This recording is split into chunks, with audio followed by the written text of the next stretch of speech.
আসসালামু আলাইকুম। ইন্ডিয়াতে তারা গরুর মাংসকে এটা মায়ের মাংস মনে করে। ইন্ডিয়াতে তারা গরুকে মা মনে করে, যে কারণে তারা গরুকে জবাই করে না এবং সেখানকার গরু জবাই করা সম্পূর্ণরূপে নিষিদ্ধ।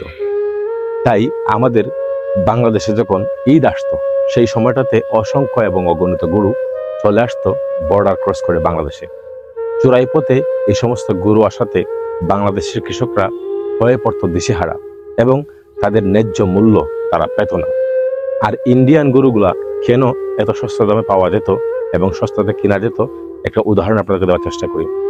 ইন্ডিয়াতে কৃষকরা গরুকে খাটায়, তারা গরুর মাংস খায় না, বাট গরুকে খাটায়। একটা সময় যখন গরুটা রিজেক্টেড হয়ে যায়, ঠিক তখনই তারা এই গরুটাকে বিক্রয় করে দিত। এখন যখন তারা বাংলাদেশের বাজারটি পাচ্ছে না বা বাংলাদেশের বাজারে তারা গরু দিচ্ছে না, সেই কারণে তারা তাদের গরুর খরচ বাঁচাতে গরুকে গোয়াল থেকে ছেড়ে দেয় উন্মুক্তভাবে। সেই গরু আবার রাস্তাঘাটে বিভিন্ন জায়গায় প্রতিবন্ধকতা সৃষ্টি করে, যানজটের সৃষ্টি করে। আবার এই গরু ইন্ডিয়াতেই তারা এমন একটা পর্যায়ে রেখেছে, মানুষের ফসলি জমিতে গরু নষ্ট করে ফেলে এবং কৃষকগুলা কিন্তু খরচ বাঁচাতেই কিন্তু তাদের গরুগুলাকে ছেড়ে দিয়েছে উন্মুক্তভাবে। আবার রাস্তাঘাটে যখন কোনো জায়গায় কোনো গরু মারা যায়, সেই দেশের সরকার এমন একটা সিস্টেম করে রেখেছে, গরুকে তারা একটা জায়গায়, মানে তাদের গরুর মৃতদেহকে একটা জায়গায় সৎকার করার জন্য, পুঁতে রাখার জন্য একটা এরিয়া রাখা হয়েছে। এই একটা পজিশন তারা ইন্ডিয়াতে রেখেছিল।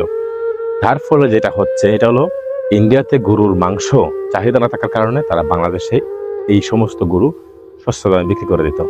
আর যে কারণে বাংলাদেশে এসে তারা বাংলাদেশের গরুর সাথে ইন্ডিয়ান গরুর ভারসাম্য না রক্ষা করতে পারার কারণে ইন্ডিয়ান গরু থাকতো সস্তা আর বাংলাদেশের গরুগুলো থাকতো দাম।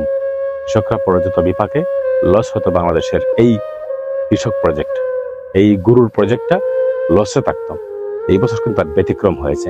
মানুষের ধর্মীয় সেন্টিমেন্টালকে কাজে লাগিয়ে তারা কিন্তু একটা ভোটের বাজারে, ভোটের বাণিজ্যকে ধরে রাখার জন্যই কিন্তু তারা গরু বিক্রি নিষিদ্ধ ঘোষণা করেছিল, বা গরুকে বিক্রি করা, রপ্তানি করা এটা বাংলাদেশের জন্য তারা নিষিদ্ধ করে দিয়েছে। এবং গরুর মাংসকে তারা সেখানে খেতে দেয় না, মুসলমানদেরকে তারা খেতে দেয় না গরুর মাংস। এমন একটা পরিস্থিতি বা এমন একটা অবস্থা এভাবে যদি থাকে, এভাবে যদি বিদ্যমান থাকে, তা আসলেই বাংলাদেশ এই গরুর সেক্টরে সম্ভাবনাময় একটা দিক, মানে সম্ভাবনাময় একটা দিগন্ত উন্মোচিত হবে। আর বাংলাদেশের যে পরিমাণ গরু মাংসের চাহিদা, এই মাংসের চাহিদা মিটিয়ে যদি তারা আরো বড় ধরনের কোনো কিছু করতে পারে, প্রজেক্ট করতে পারে, তাহলে তা রপ্তানি করা যাবে দেশের বাহিরে। বাংলাদেশের পরিবেশ একটা গরু বান্ধব পরিবেশ। এই পরিবেশে গরু লালন পালন অনেকটাই পজিটিভ। তাই এই সেক্টরে এগিয়ে যাক, এই সেক্টর গড়ে উঠুক, এই সেক্টর আরো বিস্তার লাভ করুক। সেই শুভকামনা আজকে মতো এখানে বিদায় নিলাম। ভালো থাকবেন। আসসালামু আলাইকুম।